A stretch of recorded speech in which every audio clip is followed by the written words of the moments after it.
बैठो।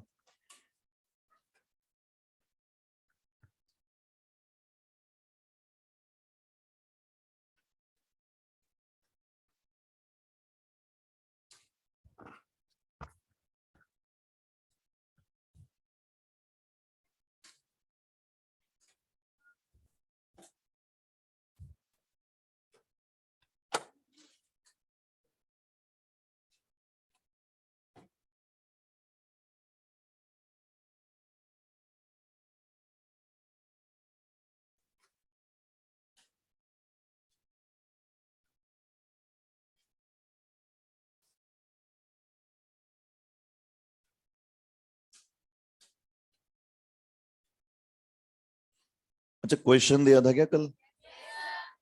बहुत बढ़िया। क्या आंसर आ रहा है?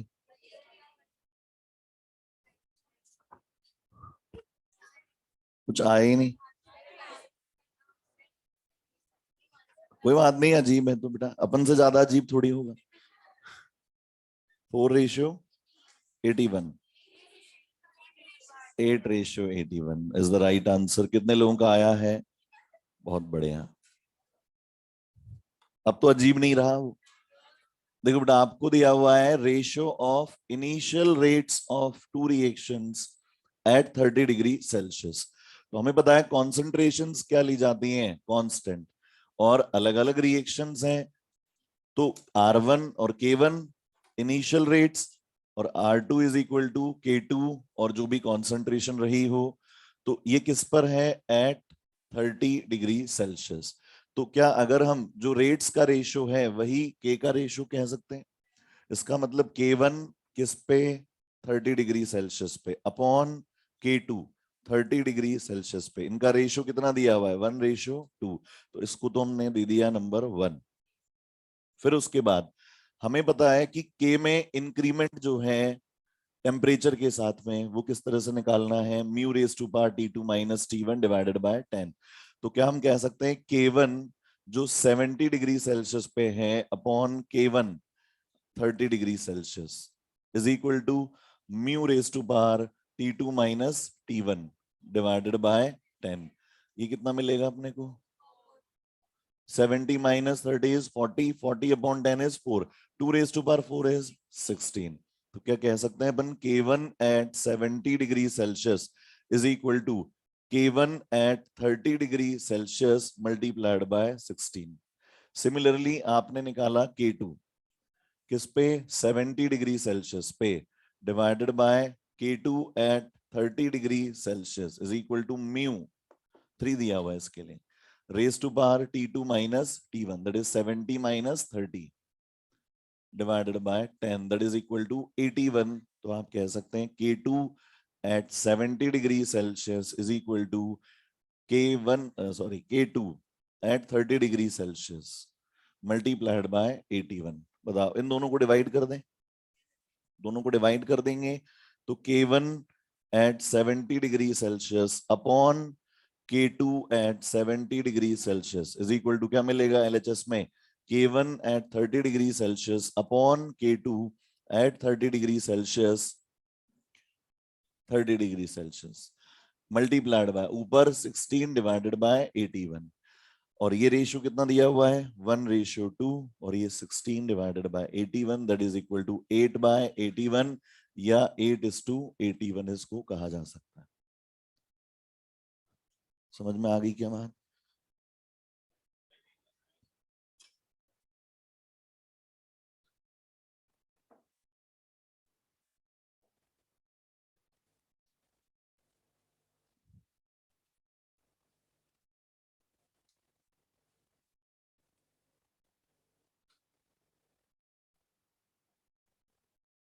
कहां तक पढ़ लिए थे हम लोग बेटा? पढ़ना था या पढ़ लिए थे? मैक्सवेल बोल्ट्जमान डिस्ट्रीब्यूशन कर्व देख लिया था हम लोगों ने। ठीक है, मिटा दें इसको, लिख लो फटाफट से। अच्छा, इसका हमने डिफरेंशियल फॉर्म तक देख लिया था, है ना? बता देंगे बेटा। आप बताओ 1/t का डिफरेंशिएशन क्या होता है? With respect to time temperature, sorry 1/t का differentiation with respect to temperature -1/t², है ना। बस फिर इतना सा तो है उसमें, और तो कुछ है नहीं, क्योंकि माइनस एक ऑलरेडी पहले से है, और जब डिफरेंशिएशन करेंगे तो फिर माइनस आएगा, तो माइनस और माइनस मल्टीप्लाई होके प्लस बन जाएगा, है ना।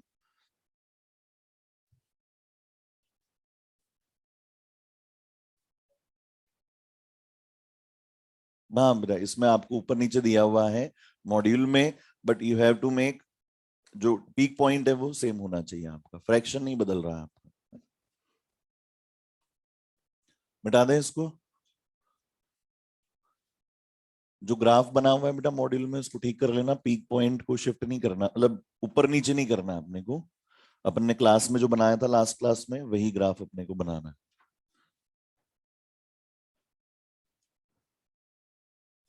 चलो,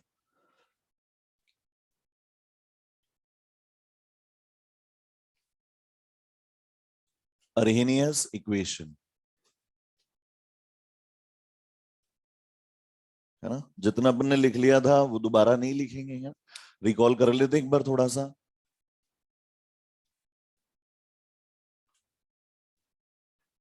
हम्म हमने कहा था कि रेट ऑफ रिएक्शन जो है वो डायरेक्टली प्रोपोर्शनल है E raise to power minus E A upon R T के। E is the energy of activation, R is universal gas constant, T is the temperature in Kelvin. And the complete term E raised to power minus EA upon RT is Boltzmann factor, as well as fraction of molecules having energy equal to or greater than threshold energy. So it is the fraction only. अच्छा, जब हम बात कर रहे हैं कि जो effect rate of reaction पे होगा वही किस पे होगा, के पे, तो हमें के निकालना है, तो K is equal to, it is fraction, और टोटल नंबर ऑफ कॉलिजन्स कितना होता है, जेड।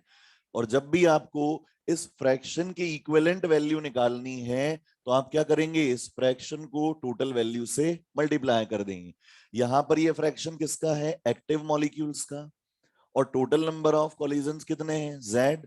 तो अगर आपको नंबर ऑफ एक्टिव मॉलिक्यूल्स निकालने हैं, तो टोटल नंबर ऑफ मॉलिक्यूल्स है, टोटल नंबर ऑफ कॉलिजन्स हैं, उनसे किसको मल्टीप्लाई कर दें, इस फ्रैक्शन को मल्टीप्लाई कर दिया जाए।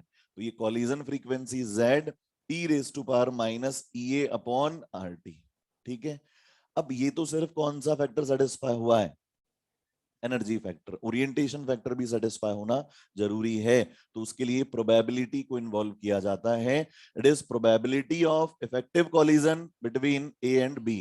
तो ये ऐसे भी लिखा हुआ मिल सकता है, या फिर ऐसे भी लिखा हुआ मिल सकता है, कोई दो मॉलिक्यूल्स ए बी, जेड किसके लिए, ए बी के लिए, E raise to power minus E A upon R T.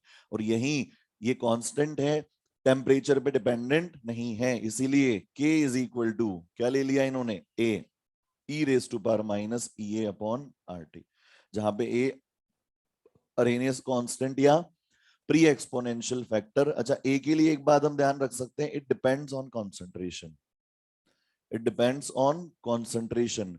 Concentration बढ़ाने पर कॉलिजन फ्रीक्वेंसी बढ़ जाती है, बट हमारे काम में सिर्फ इतना सा है कि याद रखना है डिपेंड अपॉन कॉन्सेंट्रेशन। रीजन क्या है, हमने जब भी कॉन्सेंट्रेशन में चेंज किया था, प्रेशर में, सॉरी टेम्परेचर में हमने कोई चेंज नहीं किया, और जब हम यहां पर किसका चेंज देख रहे हैं, टेम्परेचर का, तो फिर अब हमें कॉन्सेंट्रेशन में कोई चेंज करना ही नहीं होता है। जो सारी बात हम करते हैं वो keeping the concentration constant. Clear है। अच्छा, इसकी मैक्सिमम वैल्यू क्या हो जाती है, के की, ए की equal when temperature is tending to infinite. What is the unit of A, K की यूनिट के बराबर, और ये फर्स्ट ऑर्डर के लिए कहा जाता है, तो सेकंड इनवर्स। ठीक है, यहां तक क्लियर था सबको। फिर हमने क्या किया था, इसका एल एन ले लिया दोनों तरफ, तो हमें मिला L N K is equal to L N A minus E A upon R T. अच्छा, यहां पर हमने कहा L N K is equal to minus E A upon R into 1/t plus L N A, y is equal to M X plus C. Curve बनाया था हमने, curve बनाया था किस किस के साथ में, दिस इज एल एन के एंड दिस इज 1/t, और ये ग्राफ शुरू हो रहा है कहां से, एल एन ए से, and graph is decreasing because slope is negative. और स्ट्रेट लाइन क्यों है, क्योंकि कांस्टेंट है। वेरी कौन कर रहा है, temperature, and EA is independent of temperature, तो थ्रू आउट ईए कांस्टेंट रहेगा, आर कांस्टेंट रहेगा, इसलिए ग्राफ क्या मिलेगा, स्ट्रेट लाइन। स्लोप क्या आएगा, -EA/R। ठीक है, फिर हमने क्या किया बेटा, इसको डिफरेंशिएट। अच्छा ये ग्राफ मिलेगा एक्स एक्सिस पे कि नहीं, मिल सकता है, डिपेंड्स कि के की वैल्यू कितनी आ रही है। अच्छा इधर जा रहे हैं तो कौन बढ़ रहा है, टी या 1/t, मतलब 1/t का बढ़ना क्या बताता है, टी कम हो रहा है। जैसे जैसे ये छोटा होगा तभी तो 1/t की वैल्यू बढ़ेगी। तो टेम्परेचर डिक्रीज कर रहे हैं तो ऑब्वियसली के डिक्रीज होगा, क्योंकि टेम्परेचर बढ़ाने पर के बढ़ता है ना। तो जैसे जैसे आगे बढ़ रहे हैं, बिल्कुल वेलकम है, ये पौधे लगे हुए हैं हरे भरे। मेरे को ये लगा कि लोन में तो नहीं आ गए कहीं किसी में। बात करें आगे, क्या बात कर रहे थे हम लोग, हाँ इधर जाने पे क्या हो रहा है, टेम्परेचर कम हो रहा है, तो के भी कम हो रहा है। अच्छा एल एन के यहाँ पे क्या होगा, एल एन के 0 हो जाएगा, मतलब 2.303 लॉग के 0, मतलब log के 0 मतलब के 1, तो हो सकता है। नहीं लेते क्या वैल्यूज के की, 5 इंटू 10⁻⁵, नेगेटिव में नहीं है, पर 1 से छोटा है, 1 भी हो सकता है, 1 से छोटा भी आ सकता है। तो यहाँ तो 0 कब बनेगा, जब 1 के इक्वल आएगा, और इवन 1 से छोटा भी हो सकता है। ठीक है, अच्छा यहां पर हमने इसको क्या कर दिया, डिफरेंशिएट।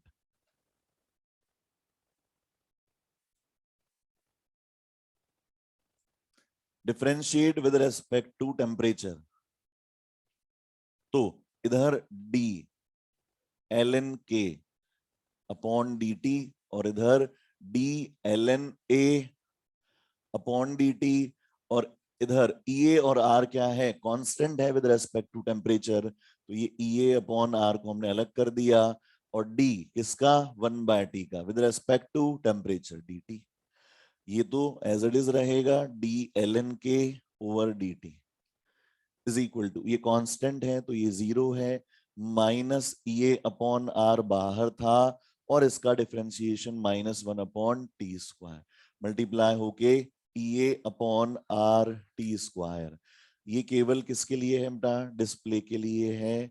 ऑप्शंस में पूछा जाए which of the following is correct explanation, या which of the following is the correct expression for the differential form of Arrhenius equation, तो कुछ में यहाँ पर नेगेटिव दे देगा, कुछ में 1/t कर देगा, कुछ में t ऊपर आ जाएगा, और एक ये रहेगा ऑब्वियसली, तो आपको इस पे टिक करना रहेगा। ठीक है, ये तो लिख लिया था अपन ने, है ना।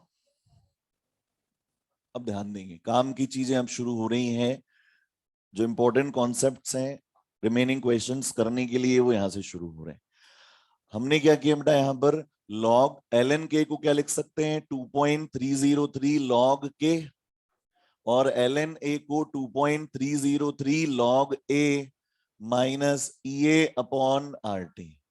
बताओ एल एच एस और आर एच एस दोनों में 2.303 से डिवाइड कर दें, दोनों में 2.303 से डिवाइड करने पर क्या मिलेगा, log K is equal to log A minus E A divided by 2.303 R T.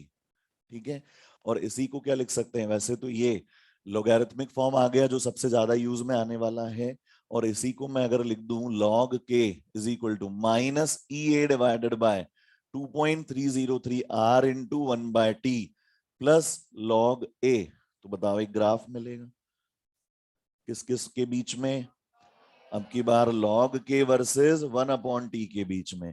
शुरू कहां से होगा, लॉग ए से शुरू होगा, डिक्रीजिंग होगा, minus E A divided by 2.303 R will be the slope of this curve. तो देखो एल एन के वर्सेस 1/t का स्लोप क्या है, सिर्फ minus E A upon R, और लॉग के वर्सेस 1/t का minus E A upon 2.303 are.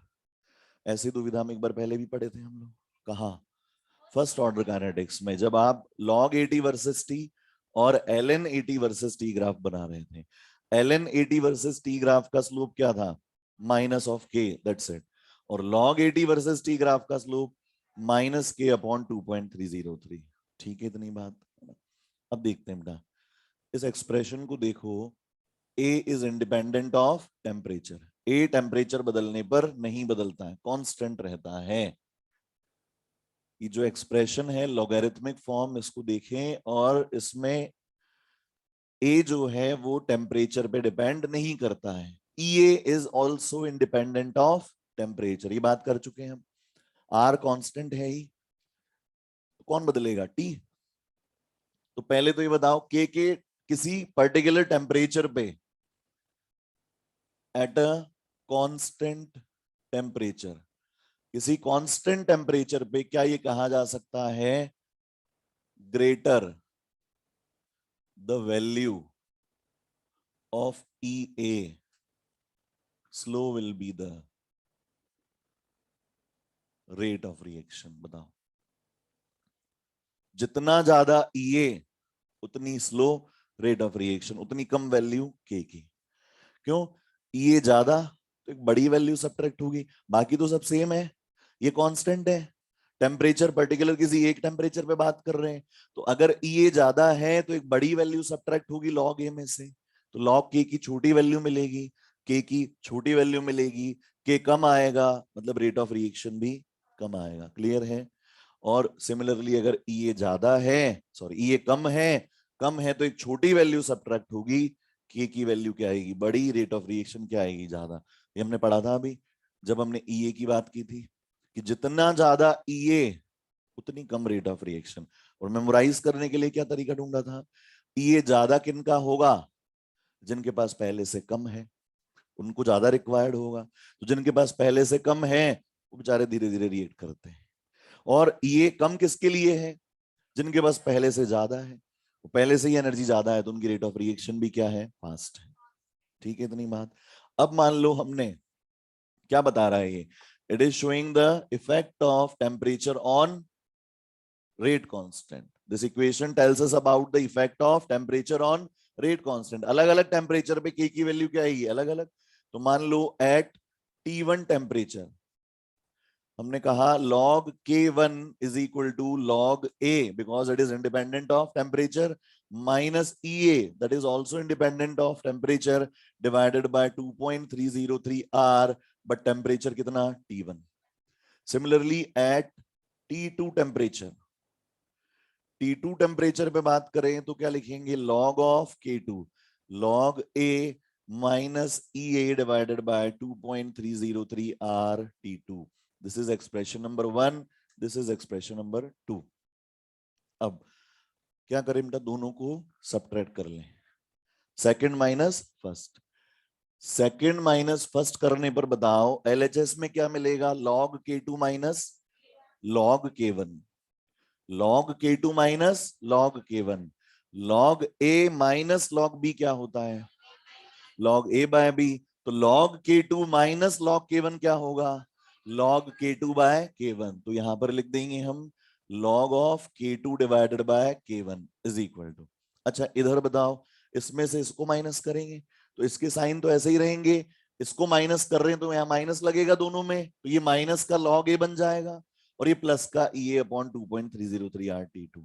अच्छा माइनस का log A और ये प्लस का log A कैंसिल आउट हो जाएगा, और ये प्लस का है और ये माइनस का है, कॉमन क्या है इनमें? EA upon 2.303 R। तो हमने क्या किया? EA divided by 2.303 R common ले लिया। तो बताओ नेगेटिव कौन है, ये वाला या ये वाला? ये वाला। और ये पॉजिटिव है तो क्या मिलेगा? 1 upon T1 minus 1 upon T2। इस तरह से दो अलग अलग टेम्परेचर्स आपको दिए हुए हों, और मोस्टली ये क्वेश्चन बनता है बेटा, और इसमें फंसते हो तुम लोग, कि दो अलग अलग टेम्परेचर दिए हुए हों और उन पर रेट्स का रेशियो गिवन हो और आपसे एक्टिवेशन एनर्जी पूछी जाए। बता सकते हैं? दो अलग अलग टेम्परेचर यहाँ रख देंगे केल्विन में, है ना, आर की वैल्यू रख देंगे और रेट्स का रेशियो दिया हुआ है, तो जो रेशियो रेट्स का है वही रेशियो रेट कॉन्स्टेंट्स का है ना। जनरली इस पे क्वेश्चन बनता है कि 25 डिग्री सेल्सियस पे नहीं, on increasing the temperature from 25 degree Celsius to 35 degree Celsius, rate of reaction becomes 2 times. rate of reaction becomes 2 times. Find the value of energy of activation. अब बताओ इस पे टेम्परेचर कोफिशिएंट लगाएं कि Arrhenius? तो जब एक्टिवेशन एनर्जी की बात ना तो करनी हो, ना हमें डिटरमाइन करनी हो, ना ही हमें दी गई हो, तो टेम्परेचर कोफिशिएंट वाली बात करनी है। और अगर एनर्जी ऑफ एक्टिवेशन गिवन है या पूछी गई है तो आपको फिर अरेनियस की बात करनी है। Is that clear? फिर से सुन लें बेटा सभी लोग, अगर एक्टिवेशन एनर्जी गिवन है या पूछी गई है then only use Arrhenius equation, otherwise use temperature coefficient. बताओ यहां पर यूज में आएगा? अब हमसे बोला 25 से 35 डिग्री पर रेट ऑफ रिएक्शन डबल हो गई, तो बताओ क्या करें? ये T2 ज्यादा टेम्परेचर पे, ये कम टेम्परेचर पे, इनका रेशियो क्या ले लेंगे? 2। T1 कितना ले लेंगे? 298। 25 less temperature, T1 low temperature, T2 high temperature 308। R की वैल्यू एनर्जी की टर्म्स में 8.314 जूल्स में, है ना? किलो जूल में करना है तो फिर डिवाइड कर देंगे 1000 से। ठीक है इतनी बात? अच्छा और क्या बात कर रहे थे इसमें? हाँ, बाय डिफॉल्ट अगर गिवन नहीं हो, इफ नॉट गिवन, कोई डेटा गिवन नहीं है, तो आपको एज्यूम करना है T2 ग्रेटर देन T1।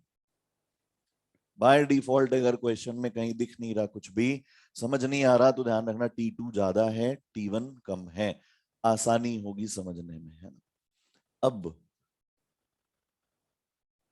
ये बताओ बेटा, ये जो ब्रैकेट है ये तो बाय डिफॉल्ट कंडीशन है, तो ये जो ब्रैकेट है इसकी वैल्यू, मैं इसलिए कह रहा हूं बेटा, ये ऐसा भी ले सकते हैं, इसका रिवर्स भी ले सकते हैं, पर कुछ ना कुछ तो हमारे दिमाग में फिट करने के लिए चाहिए होगा ना। जैसे आपने पीएच स्केल याद कर रखा है और उससे बहुत ज्यादा कंफर्टेबल है, क्या पीओएच स्केल एग्जिस्ट नहीं करता है? करता है, वहां से भी चीजें समझ में आती हैं। बट दोनों याद कर लोगे तो फिर उलझ के रह जाओगे।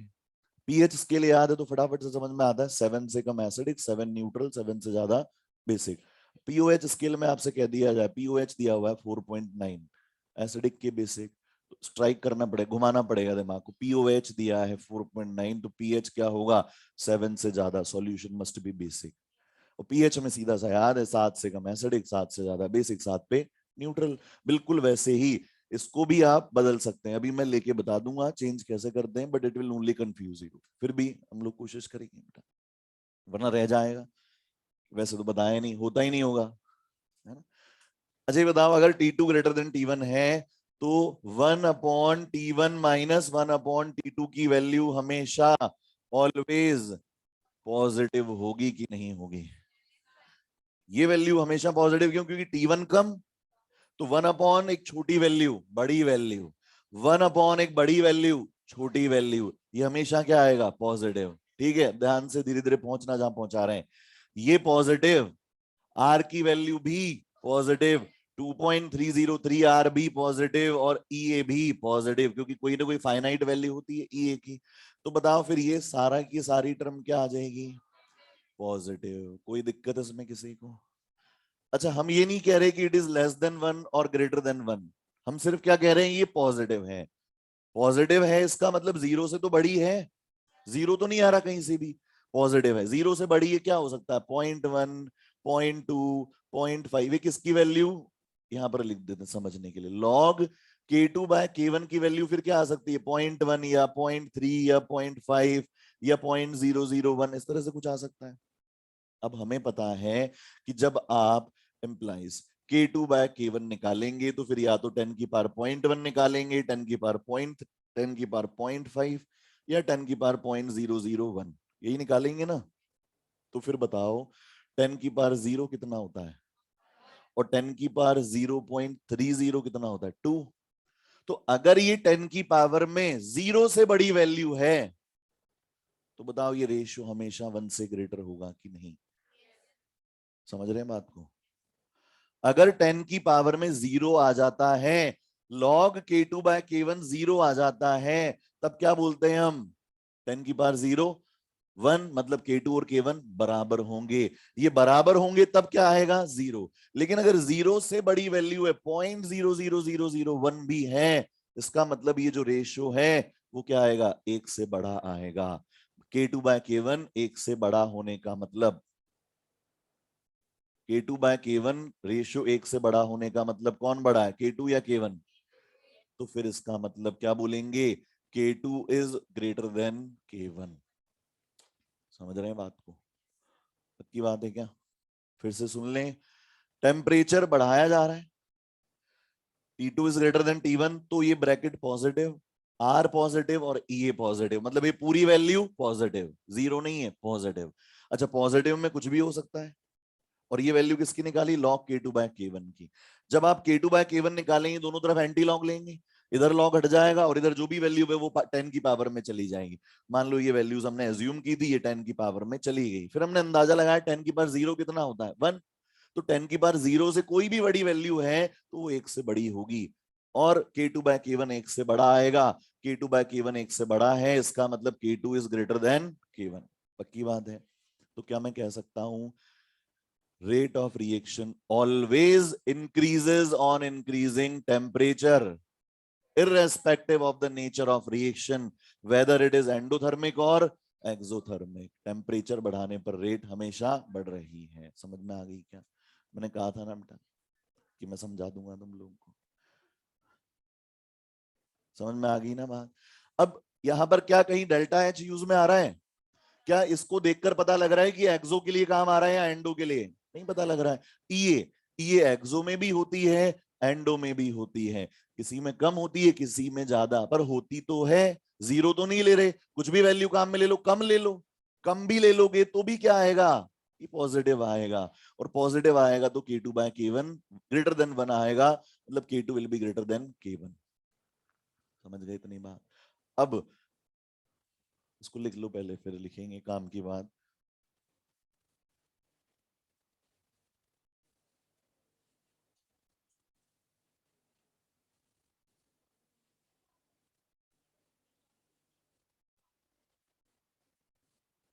ये एज्यूम कर लिया हमने, पॉजिटिव वैल्यूज कुछ भी हो सकती है, 5.9 भी हो सकती है, पर हम तो ये मान के चलते हैं, हमारे दिमाग में तो आता है मान लो कोई छोटी वैल्यू आई तो, और 10 की पावर 5.9 आ गई तो पता लग ही रहा है कि तो 1 लाख गुना हो गया।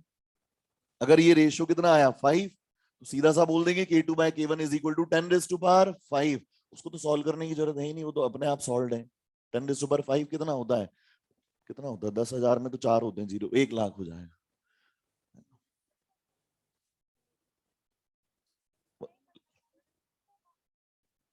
क्यों?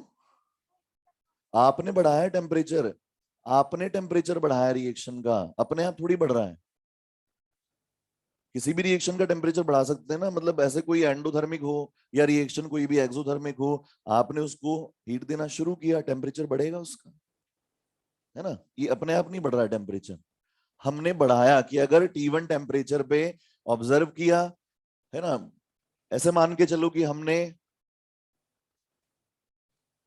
सिक्किम ले गए, गैंगटॉक में, और सबसे टॉप पे ले जाके हमने एक्सपेरिमेंट परफॉर्म करवाया 5 डिग्री सेल्सियस पे। फिर हम इधर ले आए जैसलमेर में गर्मियों में, और 50 डिग्री सेल्सियस पे परफॉर्म करवाया, दोनों की रेट ऑफ रिएक्शंस को कंपेयर किया।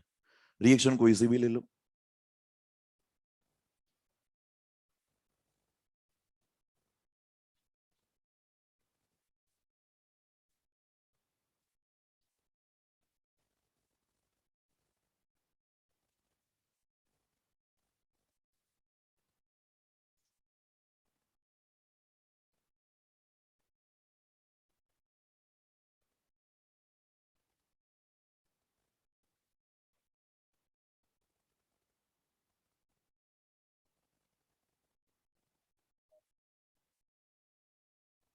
ये डेरिवेशन थोड़ी है।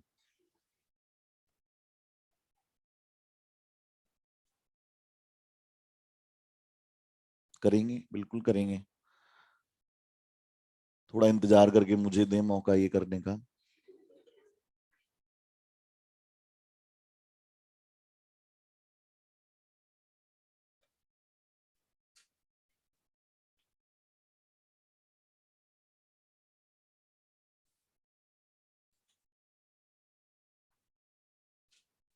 दूसरा केस भी लेंगे बेटा, है ना? ये जो T1 को अगर T2 से ज्यादा मान लिया तो क्या होगा, धैर्य रखेंगे लेकिन।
लिख लिया क्या?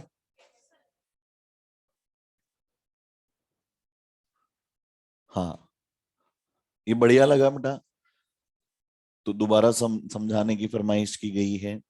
अच्छा लगा होगा, जो अच्छा लगता है वो बार बार देखने को मन करता है। देखते हैं इधर वापस से एक बार। यहाँ अगर T2 ज्यादा है T1 से, तो फिर ये वैल्यू बड़ी है, ये वैल्यू छोटी है डिनोमिनेटर में। तो 1 को बड़ी छोटी वैल्यू से डिवाइड करेंगे तो एक बड़ी वैल्यू आएगी, 1 को बड़ी वैल्यू से डिवाइड करेंगे तो छोटी वैल्यू आएगी। तो ये ब्रैकेट जो है वो हमेशा पॉजिटिव मिलेगा। पॉजिटिव मिल गया, आर पॉजिटिव है, ई पॉजिटिव है, तो ये पूरी की पूरी टर्म क्या है? पॉजिटिव। और ये पूरी की पूरी टर्म किसके इक्वल है? K2/K1 के। एंटी लॉग लेंगे क्या पता करने के लिए? K1 और K2 को रिलेट करने के लिए। तो K2/K1 के लिए 10 की पावर में कोई भी पॉजिटिव वैल्यू, और हमें पता है 10 की पावर में 0 अगर होता है तो 1, 0 से बड़ी वैल्यू आएगी तो 1 से बड़ी वैल्यू। तो 10 की पावर में कोई भी पॉजिटिव वैल्यू है तो ये जो रेशियो है K2/K1 it will be greater than 1। तो दो वैल्यूज का रेशियो कब एक से ज्यादा आता है? जब ऊपर वाली वैल्यू बड़ी हो, नीचे वाली वैल्यू छोटी हो। ऊपर वाली वैल्यू K2 है, नीचे वाली वैल्यू K1 है। ठीक है बात इतनी। अच्छा, इसी में दूसरा केस ले लेता हूं पहले में।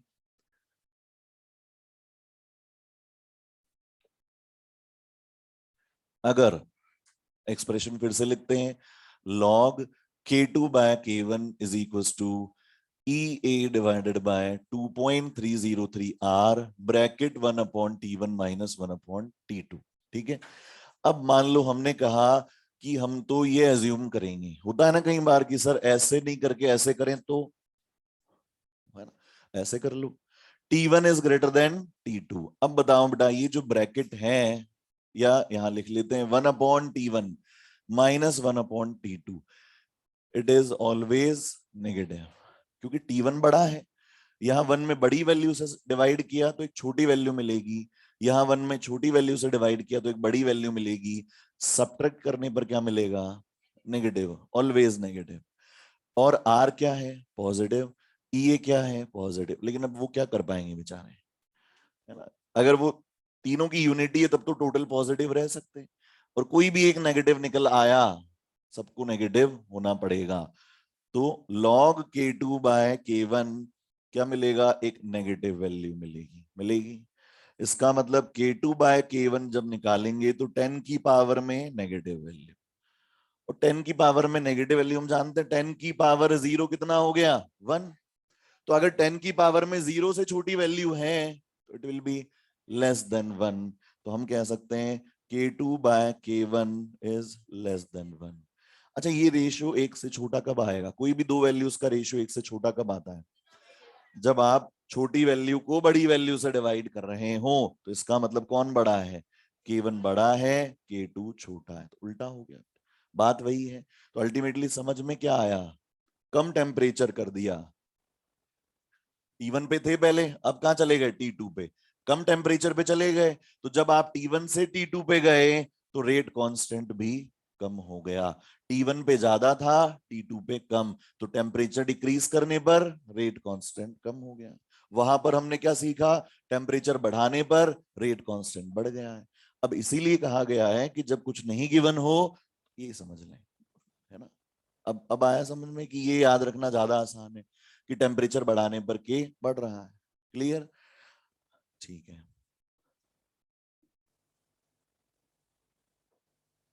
अच्छा, कुछ देर पहले हमने क्या पढ़ा था कि at a given temperature if EA is small, rate of reaction is high, if EA is large, rate of reaction is small. लेकिन अब हम क्या कह रहे हैं? On increasing temperature, increment in rate of reaction will be more if EA is more। कैसे? ध्यान से देखें इधर। log K2/K1 is equal to EA divided by 2.303 R bracket 1/T1 minus 1/T2। और ये बहुत ही प्योर कॉन्सेप्चुअल क्वेश्चन है जिसमें आपका लॉजिक भी काम आ रहा है। 2 पॉइंट मैं यहां पर लिख रहा हूं, दोनों समझ में आ जाने चाहिए। At constant temperature rate of reaction will be high if EA is less, because log K is equals to log A minus EA divided by 2.303 RT। अब पहले तो ये बताओ कि जो नीचे वाला स्टार है, ये तो क्लियर है सबको कि अगर EA ज्यादा तो बड़ी वैल्यू सब्ट्रैक्ट होगी, K कम आएगा, रेट कम आएगी। और अगर EA कम तो एक छोटी वैल्यू सब्ट्रैक्ट होगी, K की बड़ी वैल्यू मिलेगी, रेट ऑफ रिएक्शन ज्यादा आएगी। तो ये तो क्लियर हो गया। अब ये देखो क्या देख रहे हैं हम, क्या टेम्परेचर कांस्टेंट है ऊपर? नहीं है। हम टेम्परेचर इंक्रीज करने पर क्या देख रहे हैं? Increment in rate constant. We are not calculating ROR, we are not calculating value of K। हम क्या देख रहे हैं? इंक्रीमेंट पता लगा रहे हैं। किसमें ज्यादा है? जिसमें EA ज्यादा है। देखो कैसे, अगर टेम्परेचर बढ़ा रहे हो, दो अलग अलग रिएक्शन है मान लो, और उनमें टेम्परेचर बढ़ाया जा रहा है। पहली रिएक्शन भी T1 पे, दूसरी भी T1 पे। इसका T1 से T2 किया गया, इसका भी T1 से T2 किया गया। बताओ इस रिएक्शन के लिए, पहली रिएक्शन के लिए जब T1 से T2 ले जा रहे हैं तो क्या क्या वैल्यू रखनी है? केवल T1, T2 और उसका EA। दूसरी रिएक्शन में जब T1 से T2 ले जा रहे हैं तो क्या क्या वैल्यू रखनी है? उसका T1, इसका T2 और EA। तो दोनों में डिफरेंस किस चीज का है? टेम्परेचर तो सेम है, शुरुआत में दोनों में T1 था, बाद में दोनों में कितना है? T2। डिफरेंस किस में आएगा? EA में आएगा। तो बताओ K2/K1 की वैल्यू ज्यादा किसके लिए आएगी? जिसका EA ज्यादा उसके लिए K2/K1 ज्यादा, जिसका EA कम उसमें K2/K1 कम। नहीं समझे बात को? है ना? नहीं नहीं, इसका बहुत बढ़िया क्वेश्चन बनता है, मॉड्यूल में मिल जाएगा आपको। एक क्वेश्चन दिया हुआ पर्टिकुलरली, एक टेम्परेचर कोफिशिएंट से रिलेट करके दिया हुआ है क्वेश्चन। हाँ वो बन जाएगा अब कि टेम्परेचर बढ़ाने पर, अब सवाल ऐसे बनेगा, टेम्परेचर बढ़ाने पर कौन सी दो, there are two reactions, one is having EA1 activation energy, second वाले की एक्टिवेशन एनर्जी EA2। ठीक है, और EA2 को ज्यादा बताया है EA1 से। और आपसे बोला गया कि on increasing the temperature from T1 to T2 the ratio K2/K1 will be more for first और सेकंड और बोथ, और कैन नॉट बी डिटरमाइंड। जिसका EA ज्यादा उसमें रेशियो ज्यादा। ठीक है बात? तो ये घूमना नहीं इसमें, ये कांस्टेंट टेम्परेचर पे K की बात कर रहा है, और वो टेम्परेचर वेरी करने पर K2/K1 के रेशियो की बात कर रहा है। मेमोराइज कैसे करेंगे इसको समझ लेते हैं, है ना? मेमोराइज करने का सिर्फ तरीका है, बहुत ज्यादा पर्सनल नहीं लेंगे।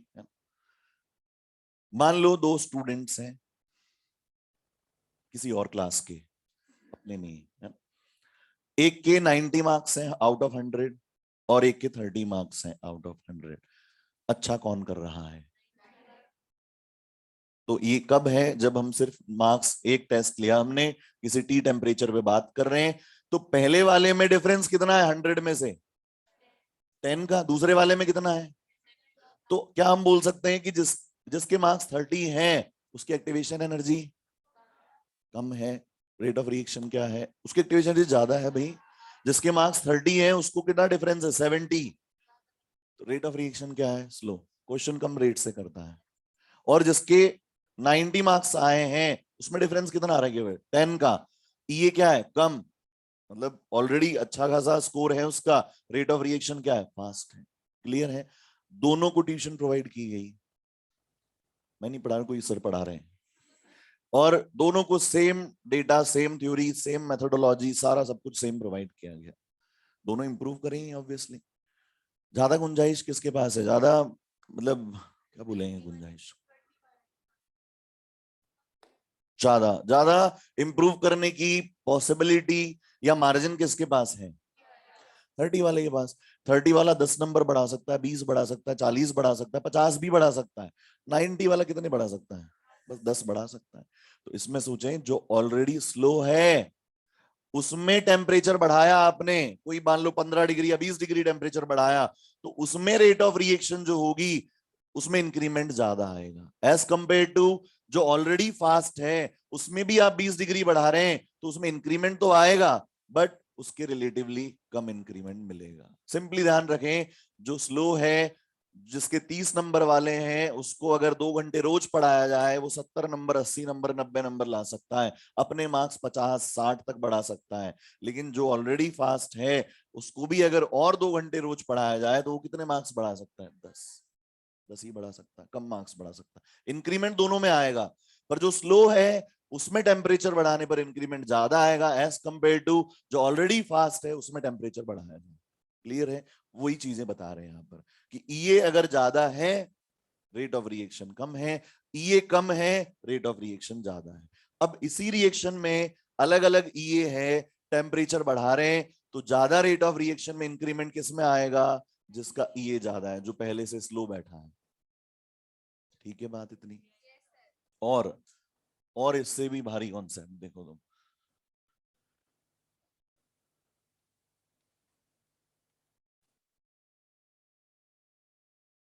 ध्यान देंगे बेटा यहां पर एक रिएक्शन ली हुई हमने, A gives B, forward direction में ये क्या है? एंडोथर्मिक रिएक्शन, और इसको लिया हमने ईएएफ, और मान लो बैकवर्ड में क्या है? एक्सो, इसकी एक्टिवेशन एनर्जी क्या है? ईएबी।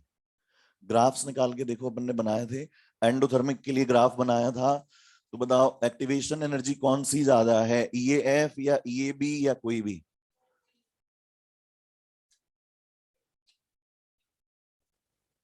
एंडो में फॉरवर्ड के लिए ज्यादा है, मतलब कोई भी रिएक्शन ले लो, एक्टिवेशन एनर्जी कौन से डायरेक्शन में ज्यादा होगी?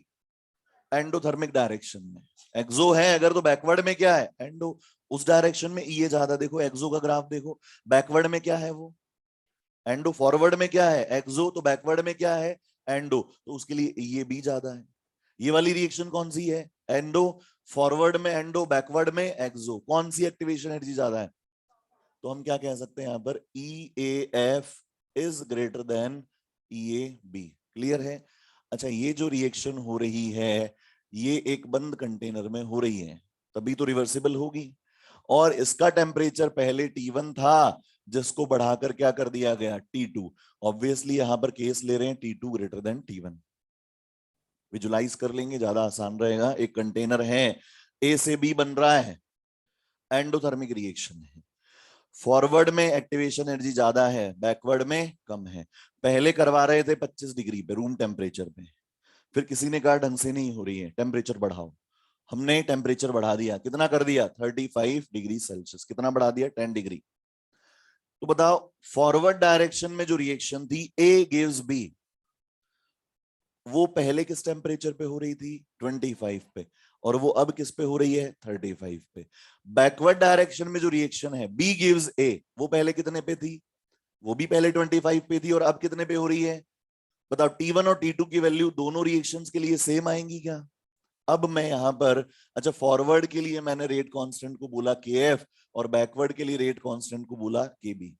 अब ध्यान दें, फॉरवर्ड में रेट कांस्टेंट क्या है? KF। उसमें इंक्रीमेंट पता लगाएं, क्योंकि दो अलग अलग रिएक्शंस हो गए ना, तो फॉरवर्ड और बैकवर्ड। तो फॉरवर्ड की बात करें तो कह सकता हूं मैं log KF dash upon KF। KF dash किस पे? T2 पे, है ना, KF डैश। और KF किस पे?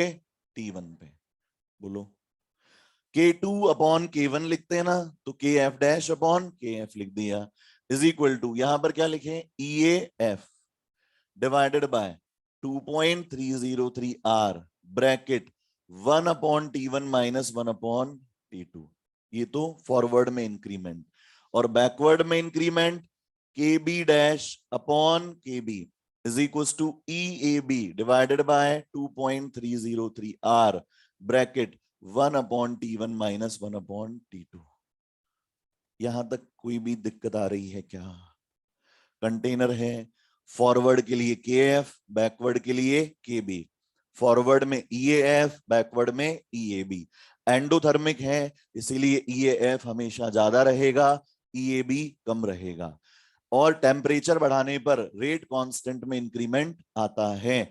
तो हमने फॉरवर्ड रेट कांस्टेंट का इंक्रीमेंट देखने के लिए फॉर्मूला लिखा, बैकवर्ड रेट कांस्टेंट का इंक्रीमेंट देखने के लिए फॉर्मूला लिखा।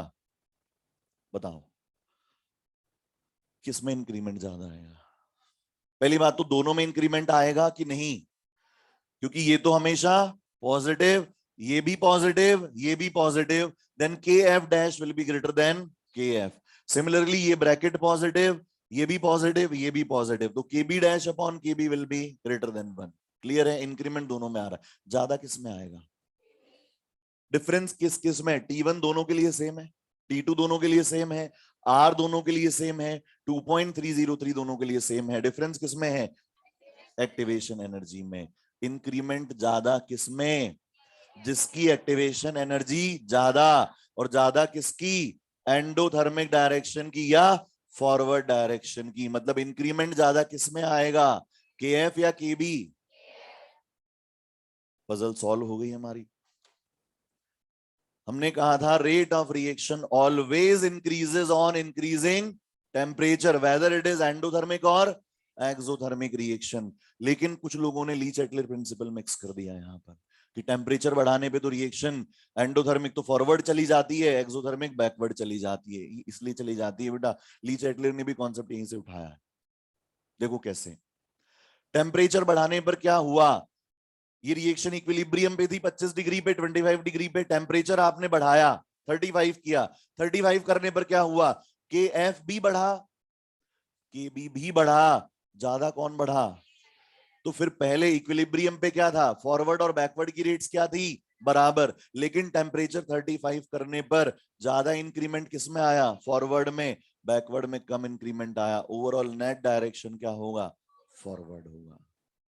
इसीलिए टेम्परेचर बढ़ाने पर इक्विलिब्रियम शिफ्ट हो जाता है एंडोथर्मिक में। किस डायरेक्शन में? प्रोडक्ट साइड, फॉरवर्ड डायरेक्शन में। और यही अगर एक्सोथर्मिक रिएक्शन है तो एक्सोथर्मिक रिएक्शन में बैकवर्ड डायरेक्शन कर लो, या इसी को एक्सो ले लो। एक्सो ले लेंगे तो उस केस में ईएफ कम हो जाएगा, बोलो, और ये भी ज्यादा हो जाएगा। तो इंक्रीमेंट दोनों में आएगा, फॉरवर्ड में भी और बैकवर्ड में भी। लेकिन अगर ये एक्सो ले ली तो बैकवर्ड में इंक्रीमेंट ज्यादा आएगा। इक्विलिब्रियम कहां शिफ्ट होगा? Backward direction. ठीक है, बात इतनी। लिख लेंगे इसको, फिर कुछ पॉइंट्स अभी लिखेंगे अपन इसके बाद इक्विलिब्रियम वाले में।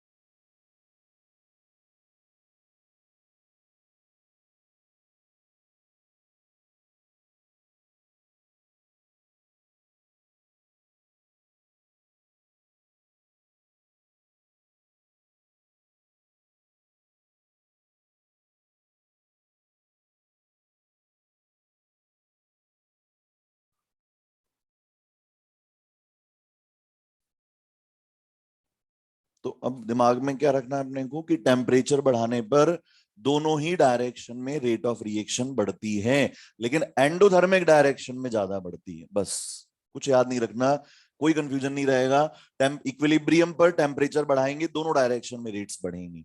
कौन सा डायरेक्शन में ज्यादा बढ़ेगी? एंडोथर्मिक। बस कैसे भी कर लो, एंडोथर्मिक डायरेक्शन। अब अगर एक्सो है तो फॉरवर्ड में एंडो, बैकवर्ड में, सॉरी, एक्सो है तो फॉरवर्ड में एक्सो, बैकवर्ड में एंडो। कौन से डायरेक्शन की ज्यादा बढ़ी? बैकवर्ड वाली ज्यादा बढ़ गई। अगर एंडो है, फॉरवर्ड में एंडो, बैकवर्ड में एक्सो, कौन से डायरेक्शन की ज्यादा बढ़ी? फॉरवर्ड वाली। That's it.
जो बेटा आपके साथी लोग हैं इनको बड़ा मजा आता है वहां पे, इनको 4 बार भी समझा के से पूछ लो ना बेटा आ गया समझ में, एक बार और रिपीट कर दो बस, मजा आता है, अच्छा लग रहा है, पर इसका मतलब ये थोड़ी बेटा बार बार यही पढ़ते रहे, आगे की तो भी चीजें पढ़नी है ना अपने को।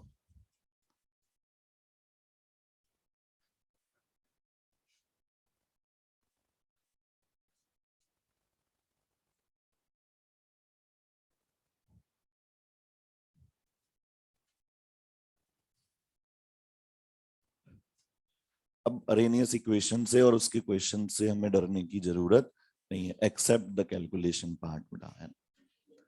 अब आप 1 बाय 1 को कैंसिल करके 0 लिख दो, कैसे करेंगे हम, है ना।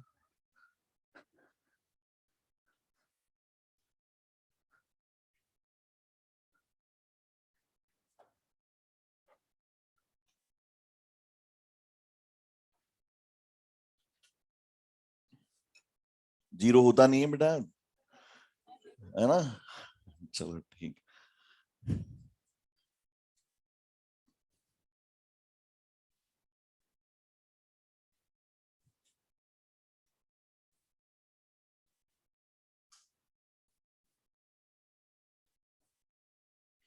अच्छा, इसमें मॉड्यूल की थ्योरी पढ़ने की जरूरत नहीं है, एनसीईआरटी की थ्योरी की एक बार रीडिंग लगा लें, ऑलमोस्ट अपन ने कंप्लीट कर ली है उसकी भी थ्योरी, बट उसमें जो इन टेक्स्ट क्वेश्चंस हैं वो कर लें, एक्सरसाइज के क्वेश्चंस ना करें, पीछे वाले जो क्वेश्चंस हैं ना बेटा वो नहीं करें,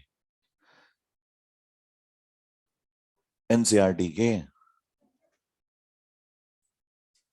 क्योंकि मतलब हो तो जाएंगे, ऐसा नहीं है वो नहीं होंगे, आपसे हो जाएंगे बेटा, लेकिन वो क्वेश्चन है वो ऐसे हैं कि आपको बोर्ड एग्जाम्स में करने के लिए दे जाते हैं, 25 क्वेश्चन 3 घंटे में, है ना, और यहाँ भी घर भी बैठ के करोगे तो 10 से 15 मिनट लग जाएंगे एक क्वेश्चन को करने में, आंसर आ भी जाएगा, बनाए इस तरीके से गए हैं वो, है ना। पर उससे क्या होगा, हमारा कॉन्फिडेंस डाउन हो जाएगा कि 45 क्वेश्चन आएंगे 1 घंटे में करने के लिए, और हमें इस एक क्वेश्चन में लग गए 12 मिनट, क्या यही मेरी स्पीड है, क्या मैं सही से पढ़ नहीं पा रही हूँ, क्या मैं समझ नहीं पा रही हूँ, समझ पा रहे हैं but they are not the questions जो आस्क किए जाते हैं आपसे कॉम्पिटेटिव एग्जाम्स में, आपको इस तरह के क्वेश्चन दिए जाते हैं जिनमें डायरेक्ट डेटा कुछ इस तरह से होता है, कैंसिल आउट्स होते हैं, और आप 1 मिनट में लगभग या उससे भी कम टाइम में क्वेश्चन को कर पाए हैं, इन टेक्स्ट क्वेश्चन कर लें और थ्योरी पार्ट की रीडिंग लगा लें, है ना। बड़े आगे लिख लिया क्या।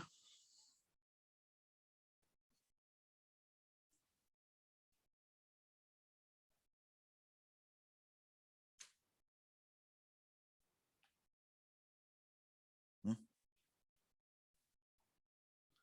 अच्छा, इसमें बेटा ये लास्ट में लिख लेंगे एक जनरल स्टेटमेंट, जब भी फॉर्मूलाज वगैरह को देख के या कंफ्यूज होंगे कुछ तो उस स्टेटमेंट को पढ़ देंगे और बस काम चला लेंगे। लिखो,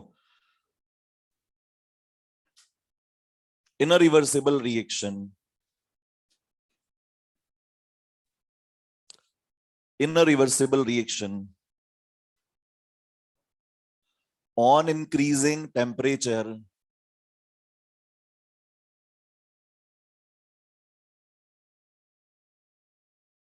on increasing temperature, rate constants of both the directions, rate constants of both the directions, rate constants of both the directions increases, but increment in rate constant of, but increment in rate constant of endothermic direction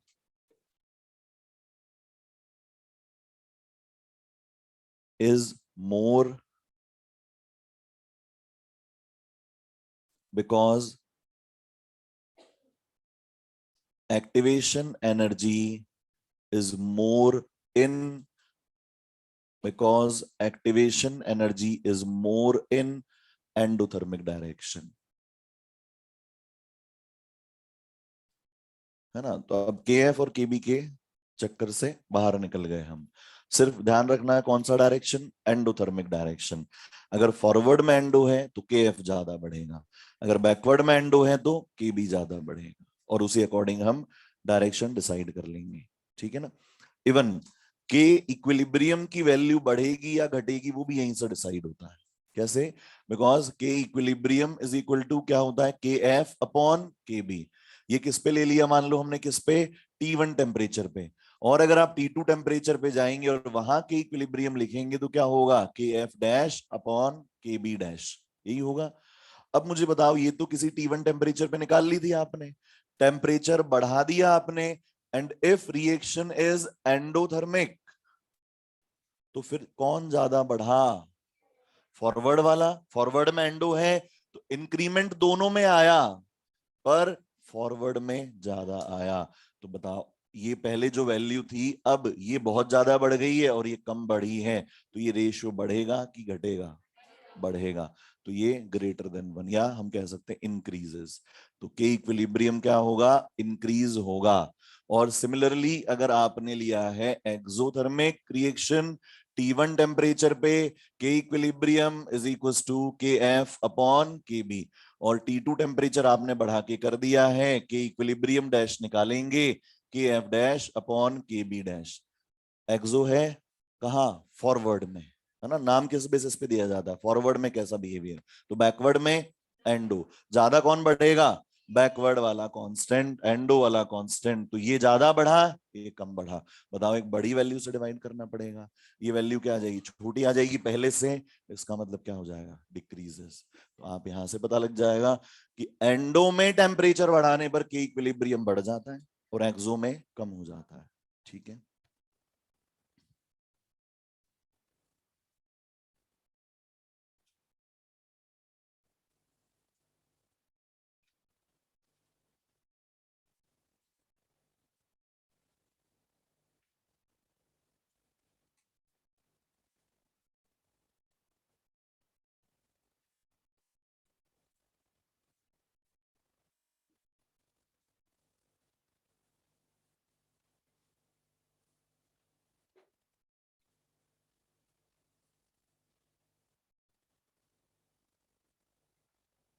अभी देखो, ये तो खैर अपन ने बात करी है तो कर ही लेते हैं कि इक्विलिब्रियम क्या होता है, इक्विलिब्रियम कॉन्सेंट्रेशन ऑफ बी और equilibrium concentration of A.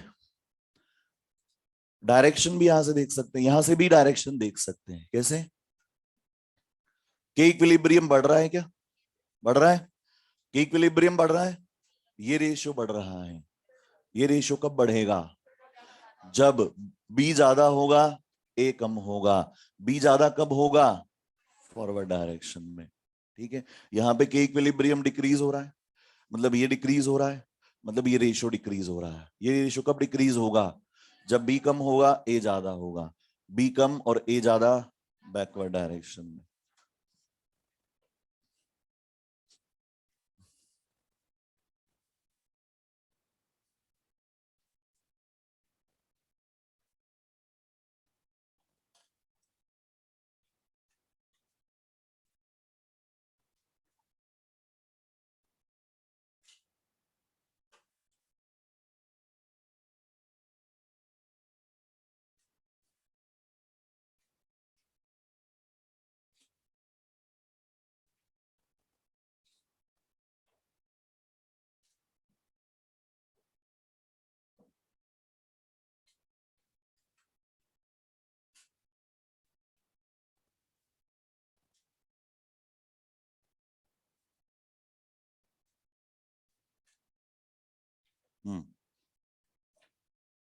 Answer देंगे उसका।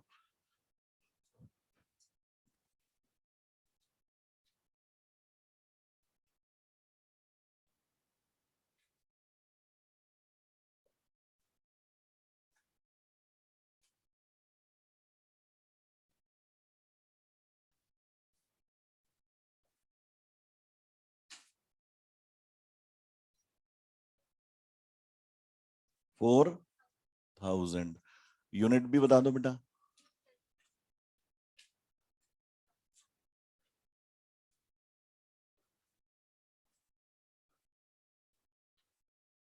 अच्छा, टी लिखाया गया, 1/T करो उसको।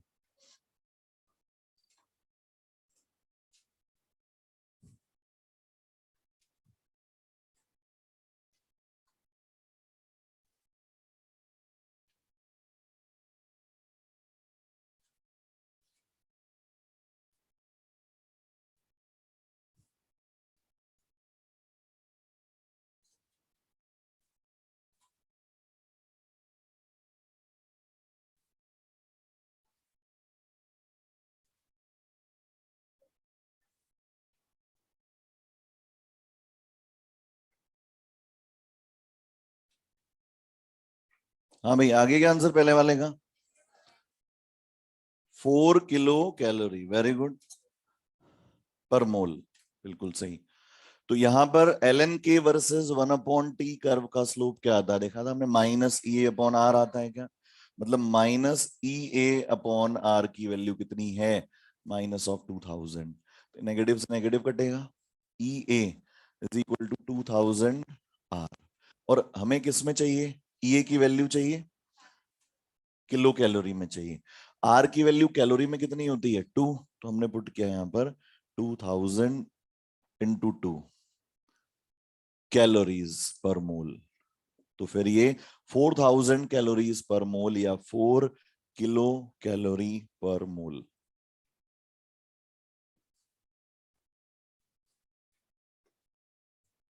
ये वाला सॉल्व करें।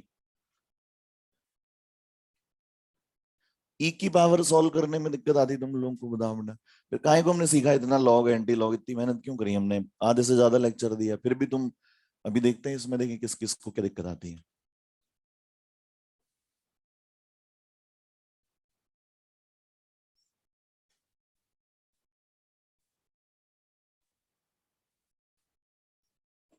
डिवाइड करके बताना, फ्रैक्शन मत देना मेरे को कोई।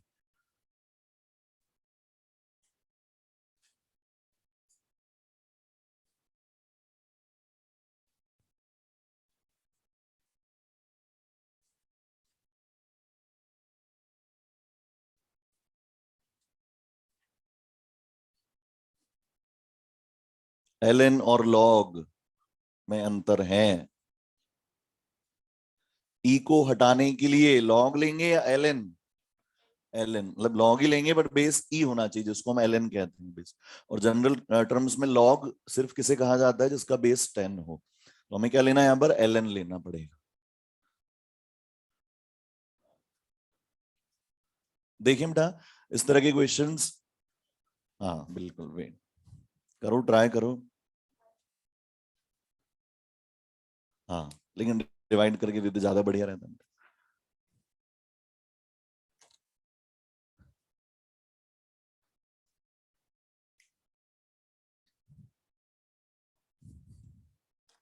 आपको क्या एज्यूम कर लेना है जिसका शुरू ही नहीं हो पा रहा है, कि let T be the temperature at which K1 is equal to K2। Put कर दो, दोनों को इक्वलाइज कर दो, यहीं पे टी आ जाएगा 500। 500 तो एग्जैक्ट आ रहा है, अगर गलत भी आ रहा है तो अप्रोक्स नहीं, गलत आएगा 500 आएगा, और वो एग्जैक्ट आएगा। और अप्रोक्सीमेट में तो फिर पॉइंट्स में आएगा आंसर आपका 200 समथिंग, 500। एक और स्टेप आगे चल जाते, डिवाइड करके पूरा वैसे ही आंसर आ जाता। सही है ये भी, डिवाइड कर दे आंसर आ जाएगा अपना 217.1। हाँ, चलो देखें इधर। इतना टाइम नहीं लगता इस वाले क्वेश्चन में, मतलब इतनी कैलकुलेशन नहीं है, सिर्फ वो जो डिवाइड करने के लिए मैं कह रहा हूँ ना बेटा, that is only the complicated part, उसके अलावा कोई कॉम्प्लिकेटेड पार्ट नहीं है। तो let T be the temperature, जहां पर क्या होगा, K1 और K2 बराबर होंगे, देख लें सभी लोग। हमने यहां पर पुट कर दिया K1 की वैल्यू 10⁻16 और multiplied by E raise to power -2000 divided by T, और इधर 10⁻14 multiplied by E raise to power -1000 divided by T. ये 10⁻16 है और ये 14 है, क्या इसको 100 लिख दें?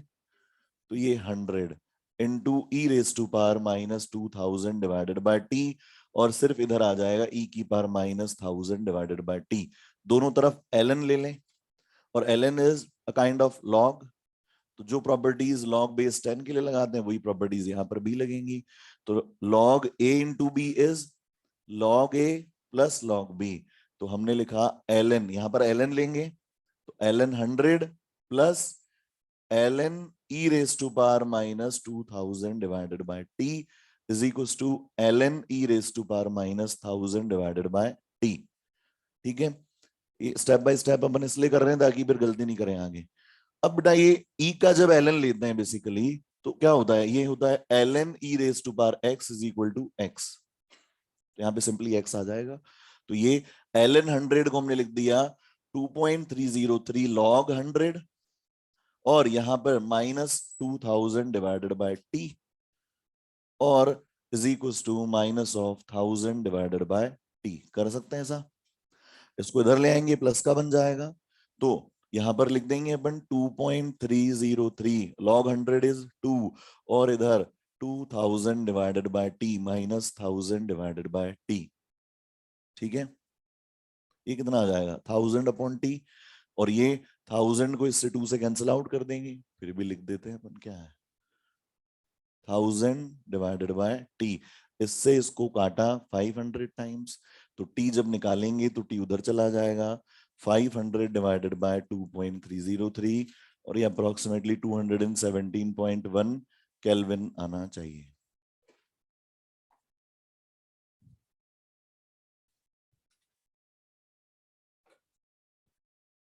और ई की पावर भी सॉल्व करना मैंने बताया था लास्ट क्लास में, और नहीं बताया तो देख लो यहाँ पे। ई की पावर में मान लो कुछ आ रहा है -30, और आपको तो केवल इसकी वैल्यू चाहिए, आगे पीछे कुछ नहीं है, बस मुझे तो इसकी वैल्यू फाइंड करनी है।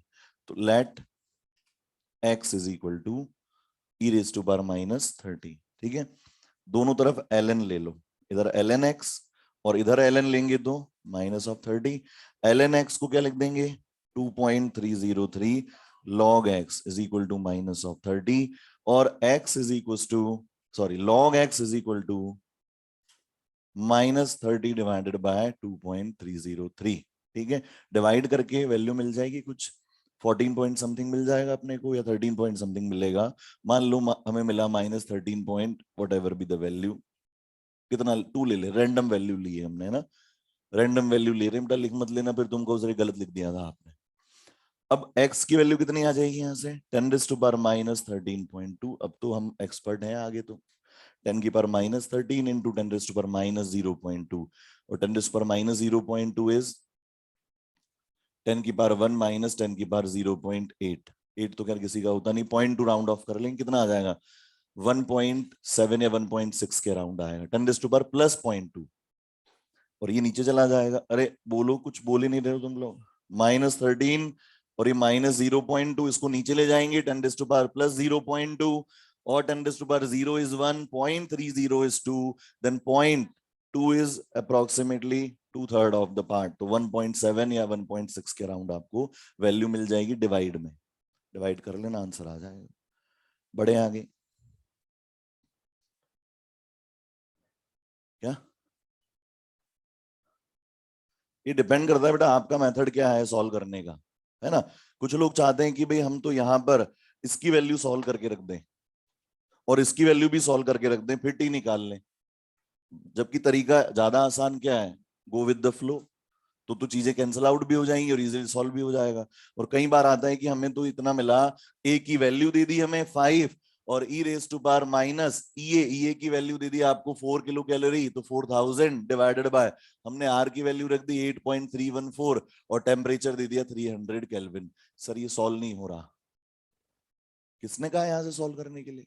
ये किसकी वैल्यू निकाल रहे हो? के की वैल्यू निकाल रहे हो ना। तरीके और भी लॉग के लगाओ ना, log k is equal to log a minus e upon 2.303 RT, वहां ज्यादा बढ़िया से निकलेगा। तो it depends upon your method कि आप कहां फंस रहे हैं। क्वेश्चन लिखें अगला।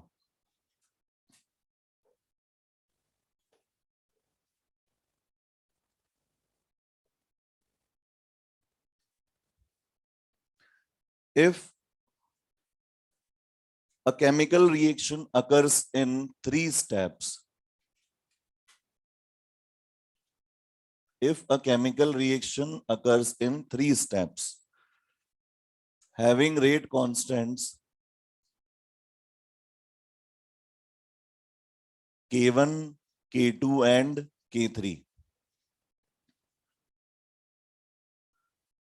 overall rate constant is equal to K.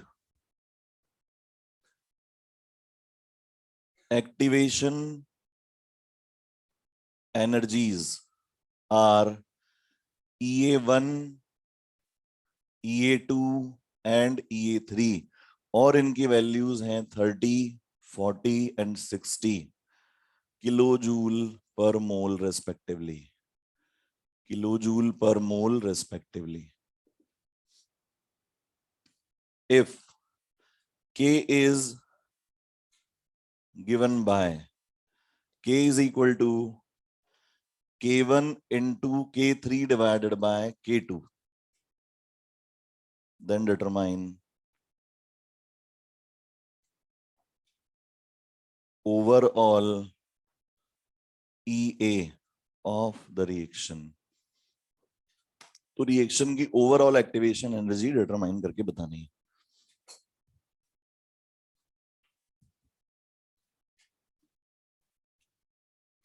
Question समझ गए? 3 स्टेप में हो रही है, तीनों स्टेप्स के लिए रेट कांस्टेंट्स गिवन है।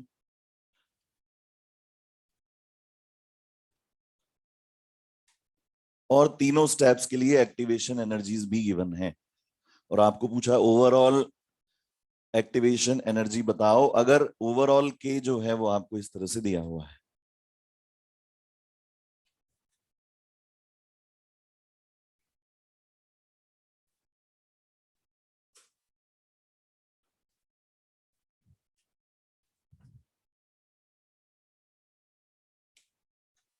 किसी ने इस तरह का क्वेश्चन अगर एक बार भी पहले किया हुआ होगा तो उसका आंसर आ गया होगा, और नहीं किया है तो जब हम दूसरी बार करेंगे तो डेफिनेटली हमारा आंसर आएगा।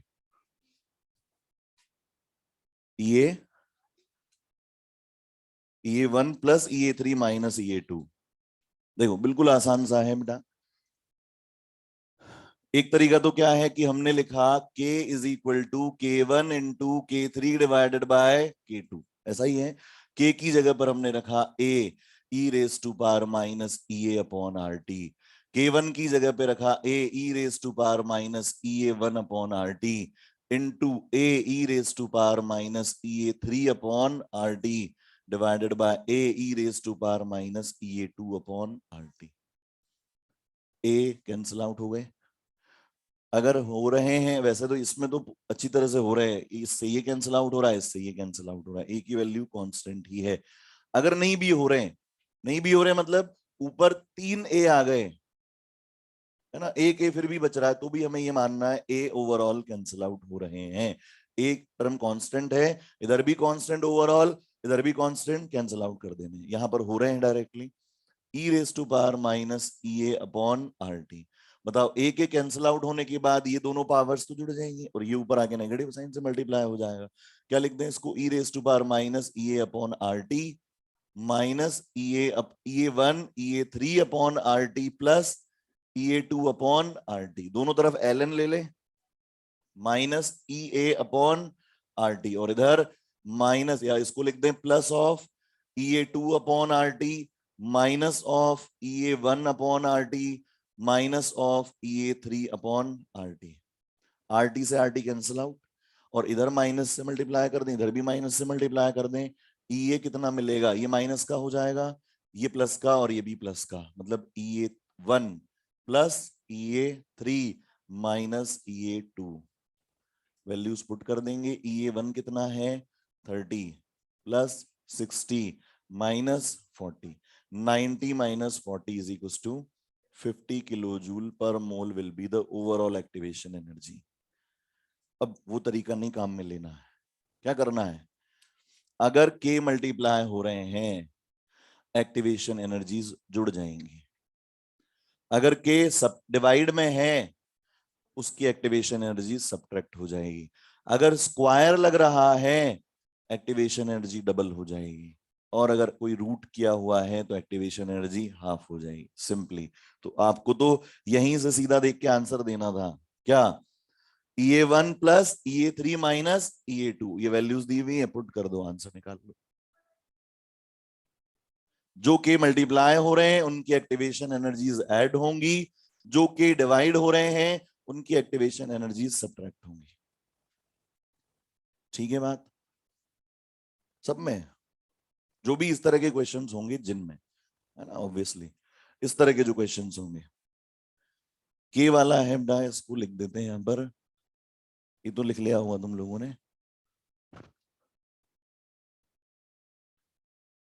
इफ रेट कांस्टेंट्स, ये पर्टिकुलर इसी तरह के क्वेश्चन के लिए है, if rate constants are multiplied EA adds up. और अगर if rate constants are divided, EA gets subtracted. बस अगर मल्टीप्लाई हो रहे हैं तो उनकी एक्टिवेशन एनर्जी जोड़ दो, और अगर डिवाइड हो रहे हैं तो सब्ट्रैक्ट कर दो। शॉर्ट मेथड है, ट्रिक हम कह सकते हैं समझने के लिए, अदरवाइज अप्रोप्रिएट मेथड या प्रॉपर मेथड ये है, पर हमें इससे नहीं जाना है। जब भी इस तरह से अलग अलग स्टेप्स के रेट कांस्टेंट गिवन हो और ओवरऑल रेट कांस्टेंट की बात की जा रही हो तो ये मेथड लगाना है।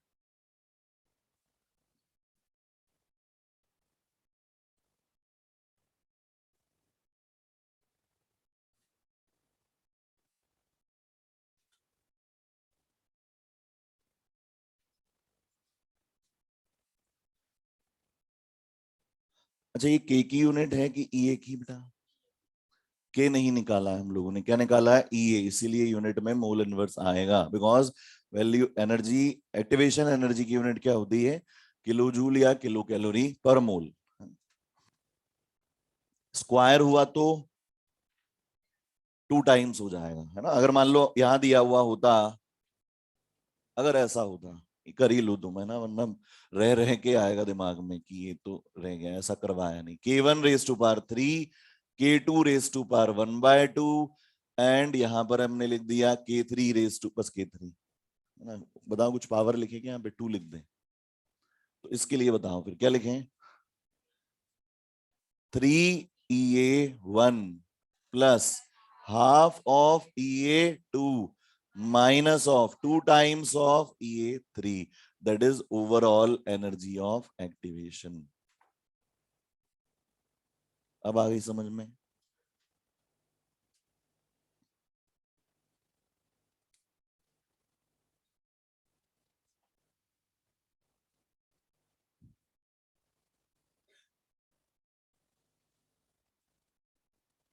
तो ये क्वेश्चन जो होते हैं ना, ये दिखने में टफ है बेटा, अपन देखते ही कई बार छोड़ देते हैं। अगर इस तरह का कोई क्वेश्चन किया हुआ नहीं है कि तो बहुत ज्यादा टाइम लगेगा, बट सिंपली क्या करना है, ऐड करके सबट्रैक्ट करना है। अगला क्वेश्चन लिखो। At 500 Kelvin in a reaction, 0.001% of the total molecules are active molecules. Calculate EA in kilocalorie per mole.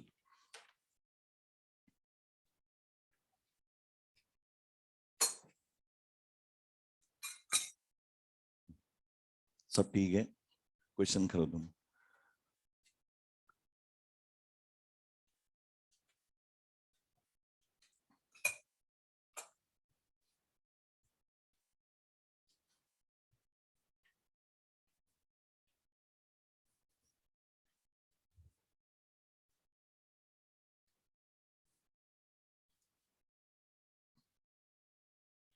At 500 Kelvin in a reaction, 0.001% of the total molecules are active molecules.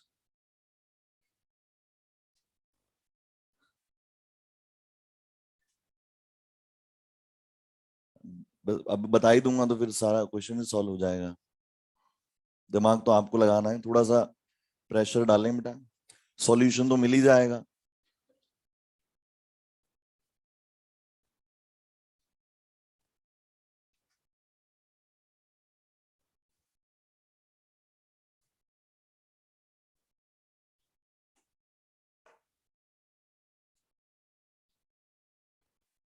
बहुत कम आ रहा है, रहने दो फिर।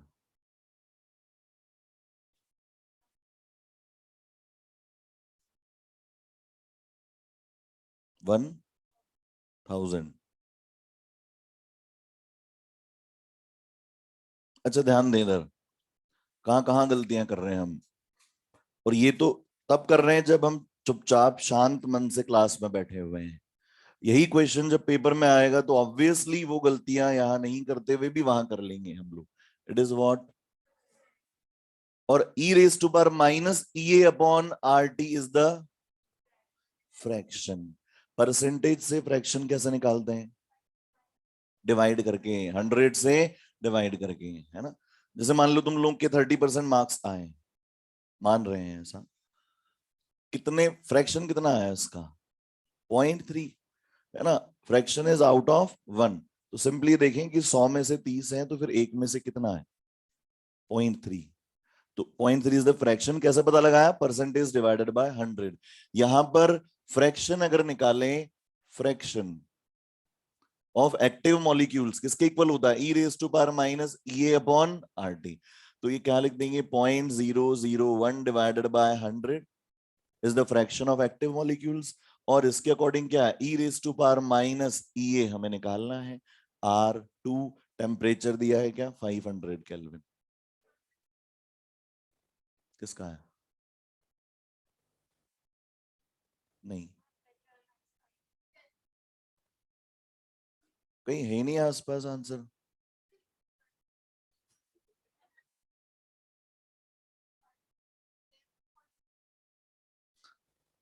11.515. इसलिए नहीं आ रहा क्योंकि ये सही है तो फिर वो सही नहीं है ऑब्वियसली, है ना. देखो इसको क्या लिख देंगे? 10⁻⁵. आराम से करेंगे बेटा, गलती पकड़ेंगे. 4-5 बार एक ही गलती करेंगे तो फायदा है. क्या फायदा है? उसको हम सीख जाएंगे और आगे कभी वो नहीं करने वाले हम लोग, है ना. तो E raise to power minus E A upon R T में minus E A divided by 1000 कर दें. दोनों तरफ ln ले लिया जाए. इधर ln ले लिया तो ln 10⁻⁵ और इधर ln ले लिया तो minus E A divided by 1000. अब इसको क्या लिख दें? -5 ln 10 इज equal to minus E A divided by 1000. Minus से माइनस कैंसिल आउट हुआ. ये 5 इंटू 2.303 log 10 और ये कितना? ई A divided by 1000. log 10 is 1. ई ए इधर आ जाएगा और ये कितना आ गया? 5000 मल्टीप्लाइड बाय 2.303. 5000 multiplied by 2.303. और अगर ये किस में आ रहा है? आर किस में रखा था? कैलोरीज में. किलो कैलोरीज में चाहिए तो 1000 से डिवाइड कर देंगे तो ये क्या आ जाएगा? किलो कैलोरी पर मोल. ये कैंसिल आउट हो गया इधर से. सिंपली 2.303 को 5 से मल्टीप्लाई करना है. दैट इज 11.515 किलो कैलोरी पर मोल.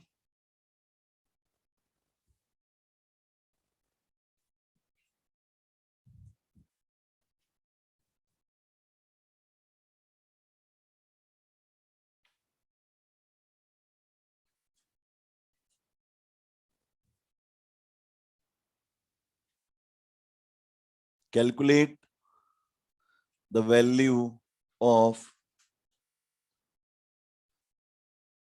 pre-exponential factor. Calculate the value of pre-exponential factor and EA, activation energy in kilocalorie in the following equation.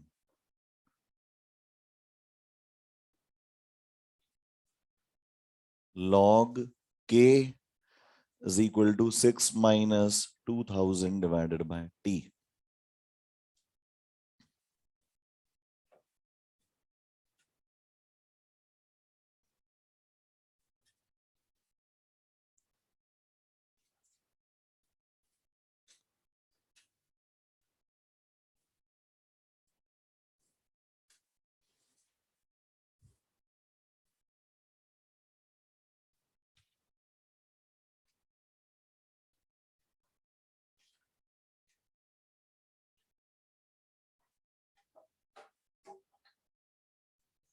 खत्म कर रहे हैं बेटा, बस जा रहे हैं. 5 मिनट और पढ़ लो बस.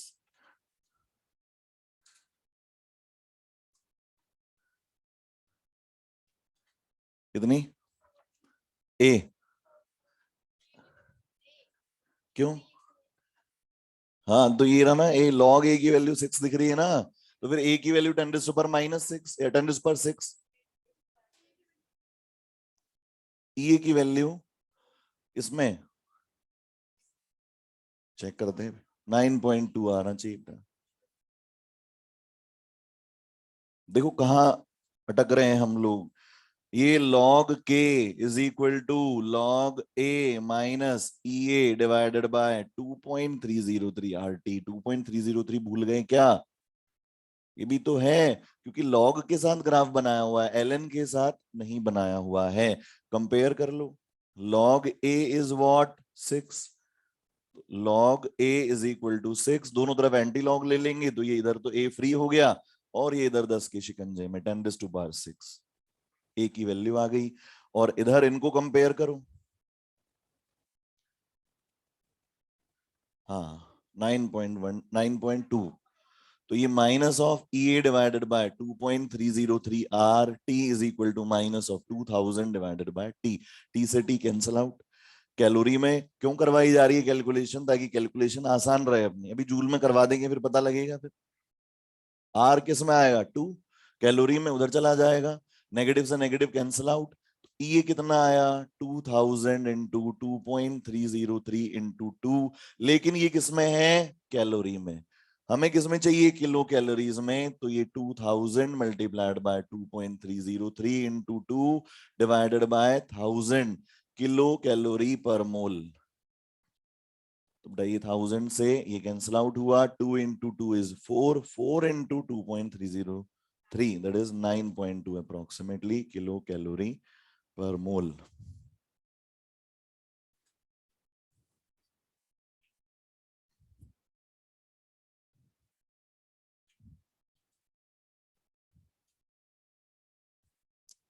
आया समझ में? एक और कर लेंगे बेटा, वो पीछे किसने फेंकी थी बोतल?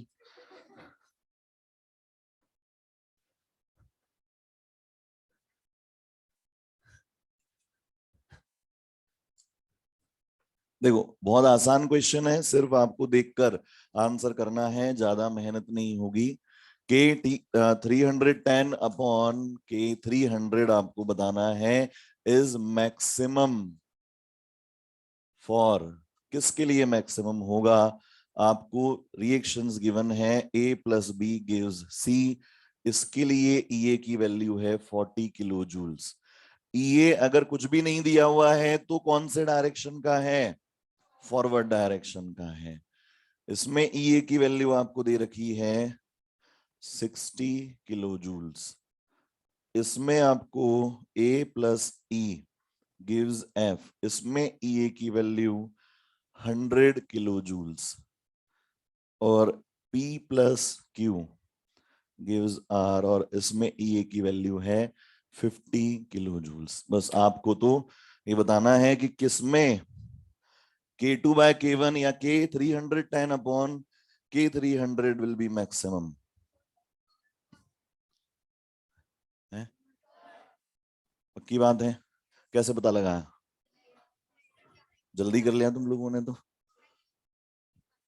एक और क्वेश्चन करना पड़ेगा, इतना जल्दी क्यों करना था? चलो बताओ, के T2 अपॉन T1 टेम्परेचर बढ़ाकर हम किसमें इंक्रीमेंट देख रहे हैं? रेट कांस्टेंट में। और हमने पढ़ा था किसमें ज्यादा होगा? जिसका ईए ज्यादा होगा। सबसे ज्यादा ईए किसका है? थर्ड का। तो फिर ये जो रेशियो है वो सबसे ज्यादा किसके लिए आएगा? इसके लिए। ठीक है बात? ये घर से करके लाने के लिए है बेटा, है ना?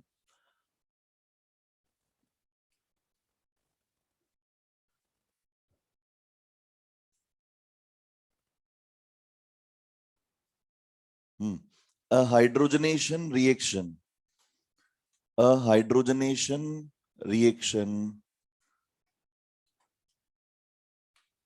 is carried out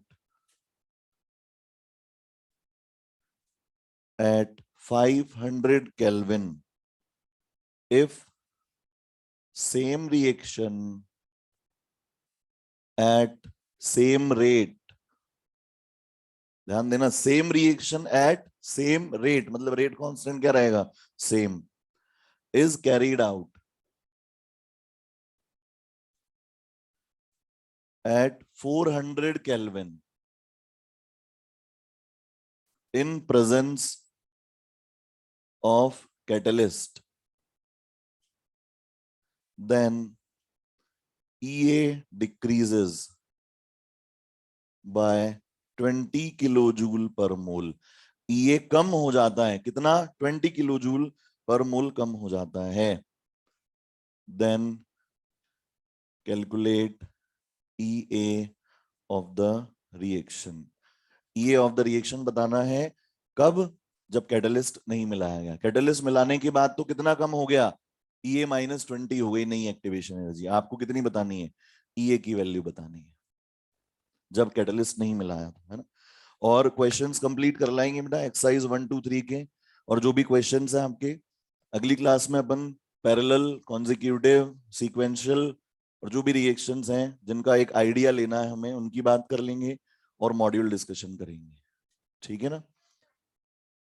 हाँ, ये सेम है, रेट ऑफ रिएक्शन सेम है ना। रेट ऑफ रिएक्शन सेम क्यों हो गई है बेटा? ये पहली वाली किस पे करवाई? 500 केल्विन पे, और दूसरी उससे कम टेम्परेचर पे ही करवा दी। तो कम टेम्परेचर पे रेट ऑफ रिएक्शन कम होनी चाहिए थी ना, बट फिर भी रेट उतनी ही मिल गई। क्यों? क्योंकि कैटलिस्ट ने क्या कर दिया? EA को कम कर दिया। ये सेम है। अब वो आगे समझेंगे ना, घर से करके लाने का। ठीक है ना। ये चैप्टर अगली क्लास में हम लोग वाइंड अप करेंगे। क्वेश्चंस कंप्लीट करके लाएं, अपनी तरफ का काम पूरा करके लाएं। जो भी काइनेटिक्स से रिलेटेड क्वेश्चन है मॉड्यूल का, सारे कर लाएंगे, है ना। बाकी बात अगली क्लास में करेंगे।